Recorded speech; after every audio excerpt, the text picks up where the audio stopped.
It's your boy Kodak Ken, and you tuned in with me listening to Scum Radio. Y'all know what the fuck going on.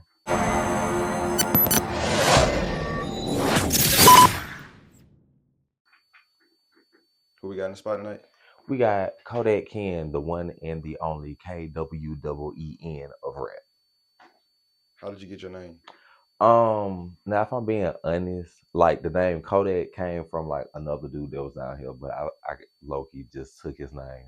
He was like the light skinned Kodak, so I was like, I'll be the chocolate one. And then in high school, they just started saying I look like a Ken doll by the face, so I added Ken to it and kept rocking with it. Where you from? Montgomery, Alabama, Southland, all day. Tell everybody what you do.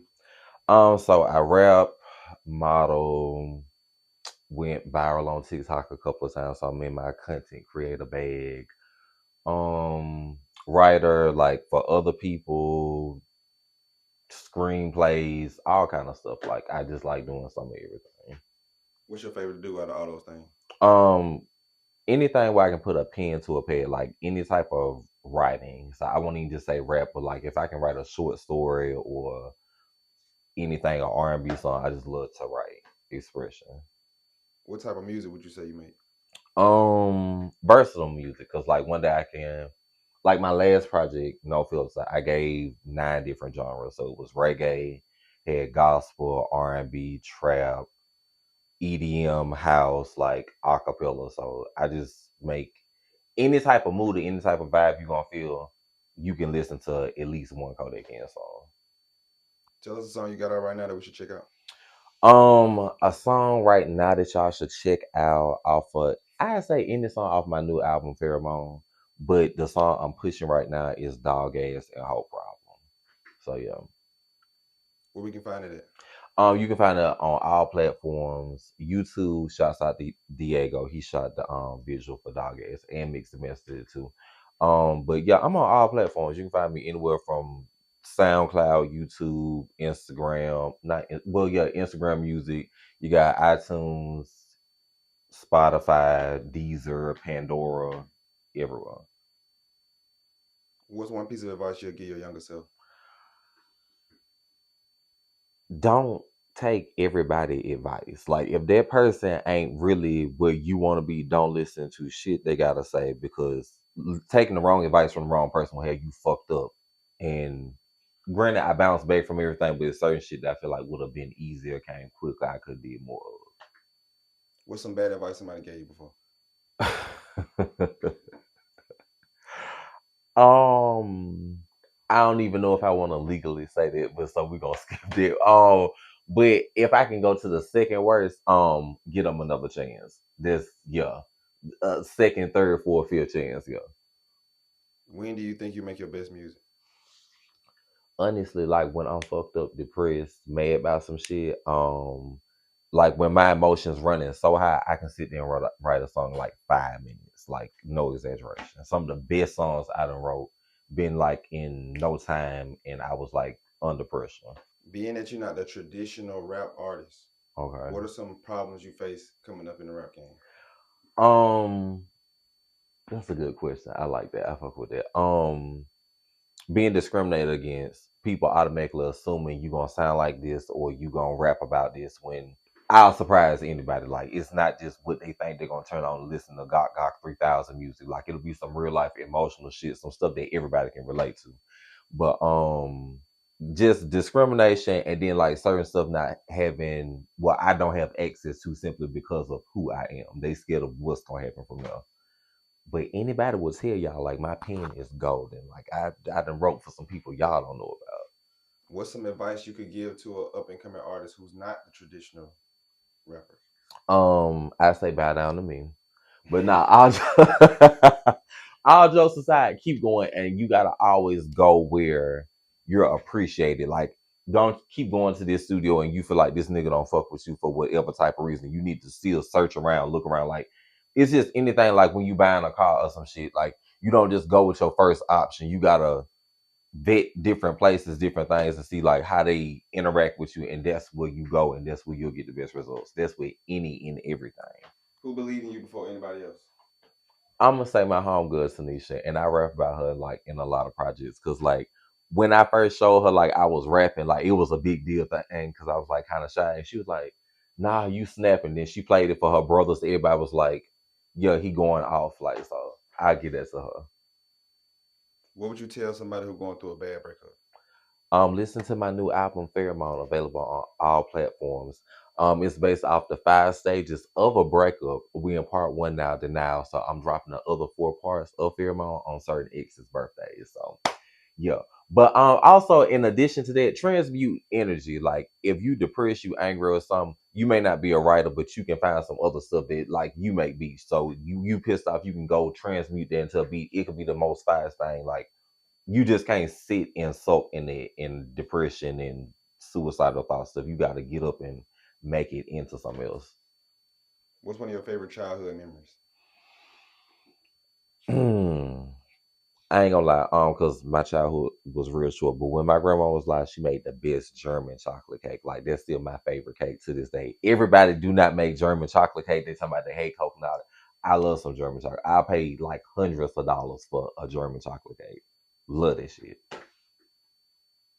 What was the first song you made that you realized that rap was for you?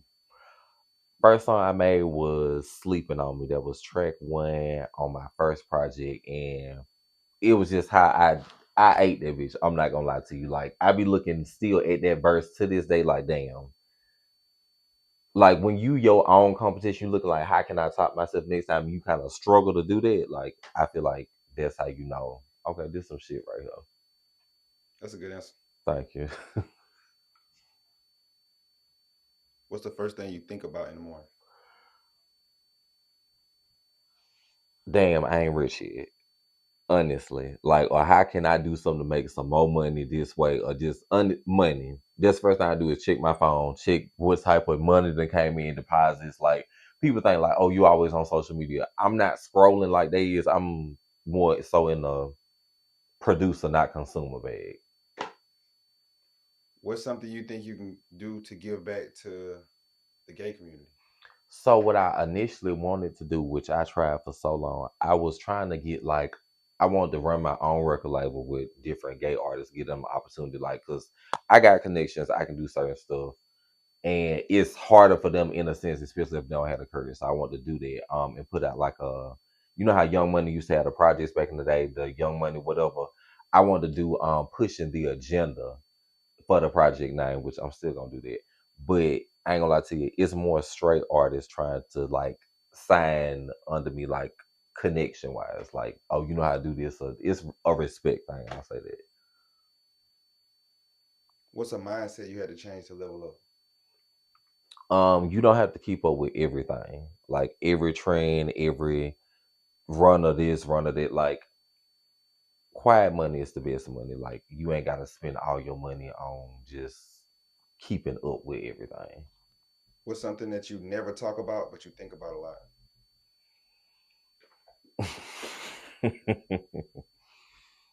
I can be honest on here. Yeah, yeah, for sure.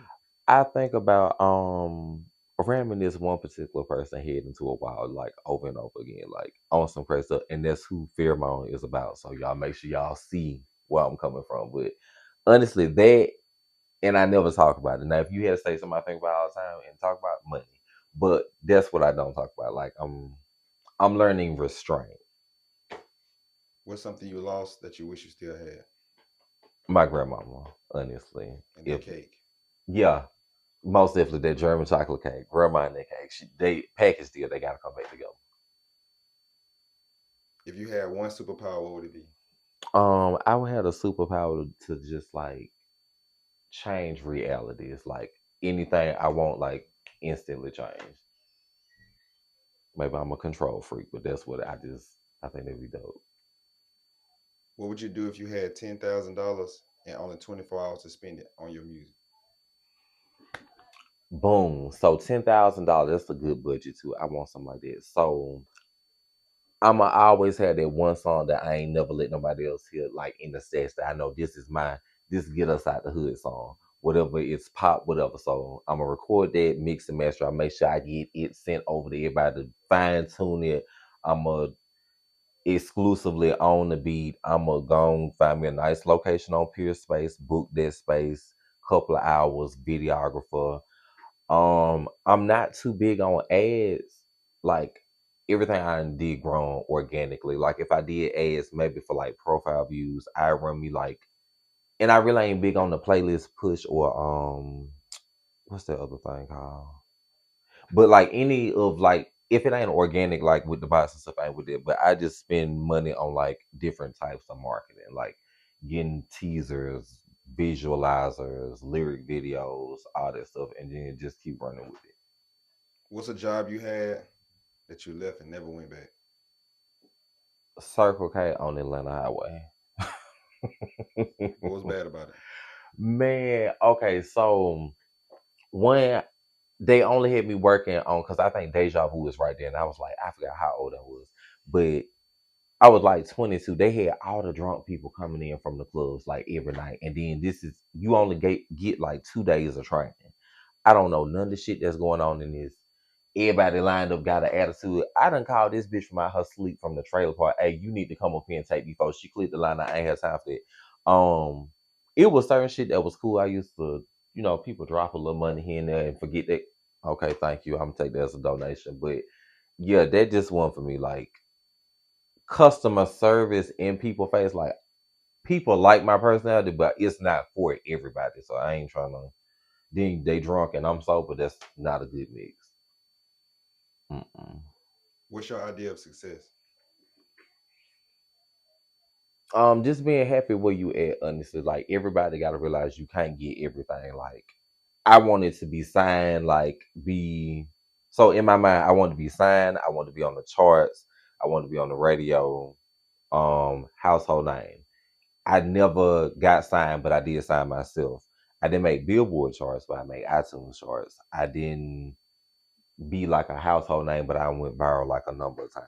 Like so success can't always be like the same for everybody across the board. Like what's success to me may not be success to you. So it's just really my idea of it. Like I still did what I set out to do in a sense.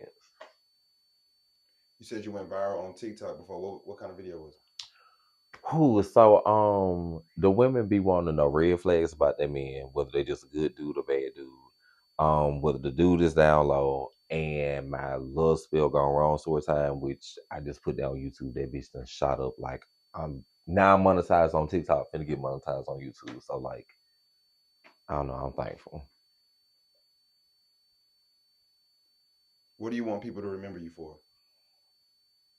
Just being the dopest and the one who defied like all the odds. Like nobody had it easy, and this ain't even like to play trauma Olympics, but just certain stuff that was stacked up against me, like the average person probably wouldn't have went through it and made it out alive. So I want to remember I'm the underdog that made it. Yeah. Being that you're not the traditional artist, does the comments get to you or people's opinion? Does it get to you? Mm-mm. What get to me in the sense of like when I'm sad, depressed, no. But get to me is like I had to learn I'm a very spiteful person. Like I'm quick to respond. Like any type of disrespect, I always feel like I gotta check it right there, say something back. Like, and I typically, in a lot of situations, I done went too far and too far below the belt. Like I be telling people, I'm gonna take you under hell. Like hell gonna seem like heaven when I get through like dragging you, but it don't never get to me like in a depressed way. It's just I gotta learn to not always clap back or don't clap back so hard. Yeah. Being a gay artist, do you what's your demographic? Like, who do you think listen to your music? So honestly, I know my number one source is like women. Like people think it's like gay artists, but some of them, like some gay people do like queer identified and stuff like that, but majority is women. Like it's heartbreak songs, shake your ass music, and feel like you that bitch music.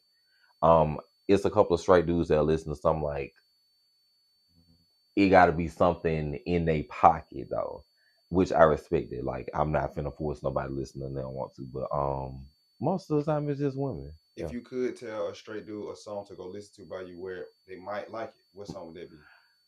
I got a couple of them. So a lot of them like Lost Peace featuring Dollar Bill G5. Y'all make sure y'all check that out. That's one of my favorites too. Then there's Dog Ass like. A lot of them like that. Even whole problem. Like a lot of music I make and Don't Bother Me featuring Beat Champ, produced by Beat Champ too, charted number 21 on iTunes. But a lot of the music I be making, like it's kind of I try and keep it where it's all encompassing. Like everybody can listen and enjoy this. If it's a single I put out, more than likely yes. Unless I just got in my bag and I just like fuck it and I got something specific to say. What do you think is holding the city back the most when it comes to the LGBTQ community? Oh, And okay. Just how can we fix it? I'm asking you these questions for people who are like you and that's gonna watch this. listen, I appreciate that. 'Cause I thought you was just talking about injuring, but I was like, art is everybody need a chance, a shot. Like I feel like if you put a song out and you got a clean version of it, it's no reason why you shouldn't be able to get it on radio. You shouldn't have to necessarily do anything else to get this on the radio, homegrown type stuff. Same spotlight, same treatment, but it's more so like the people in position of powers, gatekeepers, or people who like have like certain platforms. They should be more open to a gay artist. Because I'm not gonna lie to you, majority of the interviews I ever did or anything I kind of touch, I can bring you some numbers in. It ain't like ain't nobody checking for you. No, they'll platform somebody who just they little cousin that just started rapping 2 minutes ago, and oh yeah, he the hottest thing out. It's like y'all dick riding, y'all ass kissing, and it don't even make sense. Like get everybody a fair shot. It's a lot of straight people who are ass. It's a lot of it's a lot of them who are ass, and then I ain't gonna lie to you. I heard so many times, "Oh, you harder than 98%." I'm not gonna lie to you. If I was straight, game would have been over, dead done. Like it wouldn't have been. I promise you, over. When you do songs with straight artists, Mm. do you dial it back like like what you speak about? Do you dial it back or do you just still just be you? I still be me, but I also try and because anytime it's a feature or a collaboration, I feel like the song gotta make sense. So you gotta set the tone and like, okay, this is what this subject is about. This is what this song is about. Like Lost Peace. It's a relationship song. I ain't got a. It's not a sexual song. This is just somebody expressing their feelings, how they felt. Like if you simply thinking the whole time, oh, you listen. Like people have to listen to the words. Like this stuff you felt, not just oh he talking about another dude. Like it's deeper than that. It don't matter type shit. Yeah, all about perception. Yeah. What's one misconception um, that people think about gay people? Mm, that we all hoes and we all bitches. Like overly promiscuous or like I've been telling people I'm a born again version. I ain't had sex all year. And like or just super bitchy, like that type of shit. Like I be chill. Like I smoked a couple of blunts before I got here. I ain't tried to offend nobody. I've been thankful. Everybody been nice to me. So it's like I'm chill. Oh, I'm sorry. And that we're all overly flamboyant. Like people assume like, oh, I see you online, you did X, Y, Z. It's like meet me in person. Like So different stuff. your the rap artist you is not the same person in regular life. It, I'm gonna say the rap me is the unfiltered raw me, but the social media persona, because I feel like it's three of me. That like me wearing a bonnet, and sitting up here in a silk robe, like y'all, I'm not doing this all day. This is one setting. Like you can't just make one thing a whole person.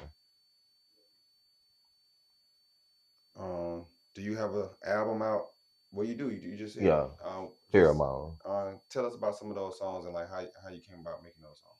Okay, boom. So Pheromone opened up with Love Left for Dead. So it started melodic, then the beat switch, and it started giving you like, fuck this that, and third. So I wanted that to show like a whole relationship, from good to breakup, you hate everything.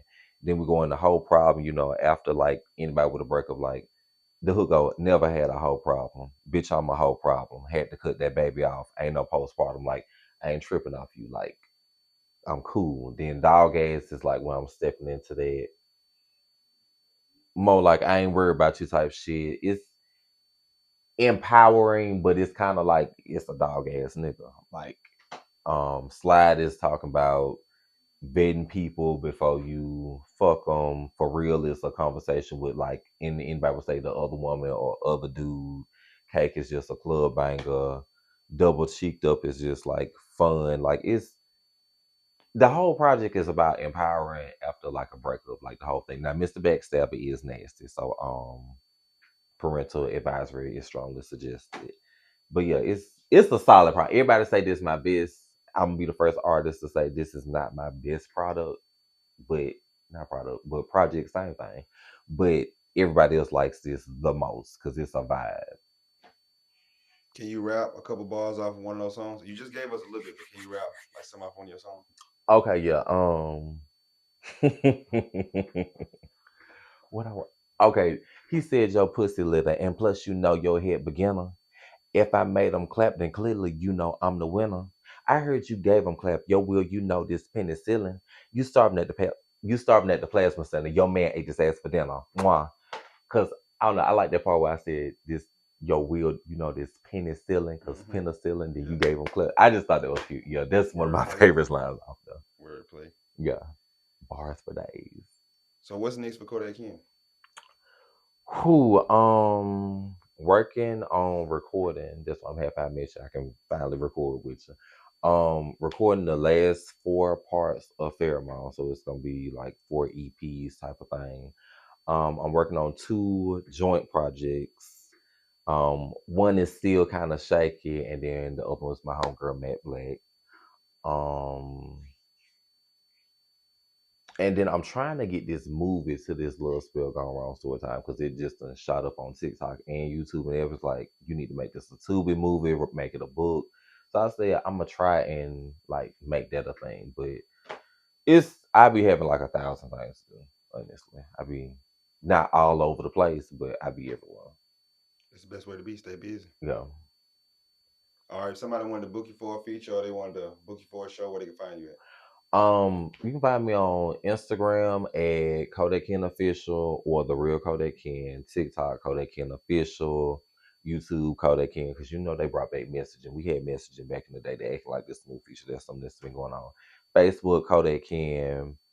Everything is Kodak Ken. Or email me at KodakKen334 at gmail.com or Kodak Ken Official at gmail.com. And then y'all can call one of these phones, not the other one. So yeah. Well, man, it was good to have you up here, man. Good to be here. Thank you for having me. No problem. And just like that, we gone. All right, we out of here.